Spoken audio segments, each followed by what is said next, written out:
Okay, so you live in zone 5 and you want to grow ranunculus. Here's how you do it. So first thing is you're going to want to start anytime from the end of February to the middle of March. It's the middle of March right now, and you're going to want to get some high quality corms. I buy them from a wholesale supplier, and ranunculus corms look like this. Aren't they cute? They're just like little octopuses.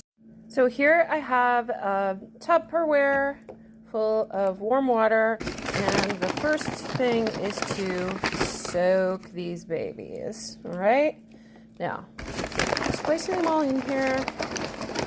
I'm doing it gently because the little legs break off of them, so I don't want them to break their little legs. Ah, she says as she like cannonballs one in there. I'm just going to write down the name of the variety so I can keep it clear what I'm looking at, because these little suckers all look the same. There's about 50 corms in there. Lid goes on and label goes on. And I just rinse, lather, and repeat for all of the varieties, just making sure I keep each type separate, soaking in a separate bucket. So I'm also going to be doing this for my anemone corms, which you start pretty much the same way, and that's what an anemone corm looks like. The anemone corms are a little bit tougher and less fragile, and they're also smaller than ranunculus corms, so I'm using a smaller container, and on goes the lid, and on goes the label. Ta-da!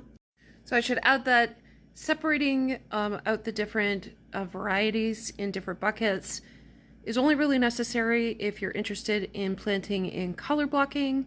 If you don't care and you just don't mind a mishmash of colors mixed together, super duper, you don't have to worry about this step. You can put them all in one big bucket if you want. I just like to organize by color because I'm a little bit extra. Last one going in, and I'm actually just dumping at this point.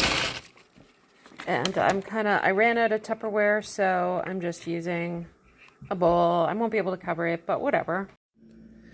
And that's it for the first step. So now we just wait for 3 hours, and we don't want to do it any longer than that, because if these little guys here get mushy, then they're going to just rot. And that was a mistake I made in my first year of growing ranunculus, that I let it get too warm and I soaked them for too long, and then I just ended up just composting into the rest of the trays that they were in. So that was kind of disappointing. So 3 hours. So I'm going to take them out in 3 hours, and then I'm going to do a step 2, which is planting them in their trays and getting them started.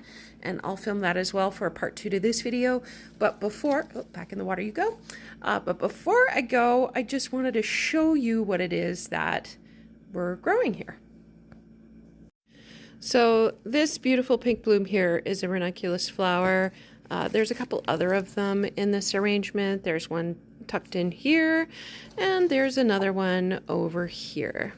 So one of the beautiful things about this flower, besides the fact that they're so gorgeous, is that they are super long-lived. Like, they live like 2 weeks in the vase, so long. So while some of these other flowers are starting to droop, this whole arrangement is about a week old or so.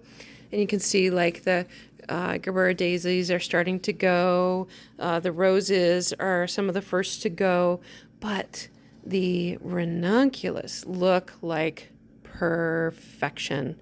Like, they're just fine. They're like, whatever, we like it here. There's another one that's in there. So yeah, so it's one of the reasons why I'm growing them, besides the fact that they're so beautiful, but they're very long lasting and hardy. And yeah, there's a little trick to growing them at first, but once you get the knack of it, it's really not that hard. Okay, I'll be back for part 2 in about 3 hours.